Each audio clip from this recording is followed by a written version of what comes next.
आज जो floor test पे जो मामला हुआ वो पूरे देश को पता चल गया एमआईएम किसके साथ है। राजद ने हमारे एमएलए को तोड़ा, तब भी हमने बीजेपी के खिलाफ जाकर आरजेडी का साथ दिया। जो तेजस्वी यादव मुसलमानों के मुद्दे पे कभी नहीं बोलेंगे, लेकिन तब भी एमआईएम ने बीजेपी को हराने के लिए तेजस्वी यादव का साथ दिया। बड़हरिया में 9 साल के बच्चे को उठा दिया, तेजस्वी यादव नहीं बोले। बिहार शरीफ में दंगा हुआ, तेजस्वी यादव नहीं बोले। सासाराम में दंगा हुआ, तेजस्वी यादव नहीं बोले। मदरसा अजीजिया को जला दिया गया, तेजस्वी यादव नहीं बोले।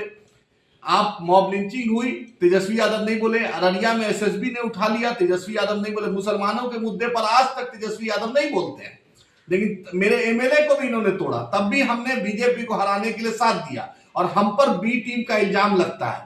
आज आपके सामने पता चल गया कौन बी टीम है कौन ए टीम है, ये आपके सामने जग जाएगा। एमआईएम बीजेपी के खिलाफ थी, है और क्यामत की सुबह तक रहेगी इंशाअल्लाह ताला। हमारा स्टैंड क्लियर। सबका एमएलए को मुर्गी के दरबा की तरह बैठाया बंद किया जा रहा था। हमारा एमएलए अख्तरुल इमान साहब अपने क्षेत्र में आवाम के बीच थे। यही एमआईएम की पहचान है, यही बैरिस्टर असदुद्दीन ओवैसी साहब की तरबियत है, यही एमआईएम का आइडियोलॉजी है। हम किसी के सामने न झुकते हैं न डरते हैं सिवाय अल्लाह के आगे।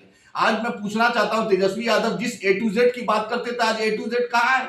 आपका ए भी, आपका आर भी चला गया, आपका बी भी चला गया और आपका वाई भी चला गया। जिस कल तक खेला हो वही की बात करते थे, आज 3 एमएलए आपका चला गया। और एमआईएम पे इल्जाम, तेजस्वी यादव ये अहंकार तोड़िए। आप लालू जी में वो अहंकार नहीं था, लालू जी सबको लेके चलते थे। आपका स्पीकर साहब शहाबुद्दीन साहब की पुण्यतिथि में जाने में प्रोटोकॉल की बात करता है। वही अजय सिंह की मां में जो पूर्व जो सांसद के पति है, उनकी मां में वो गए थे। शहाबुद्दीन साहब के परिवार को नेशनल एजुकेटिव से हटा दिया गया।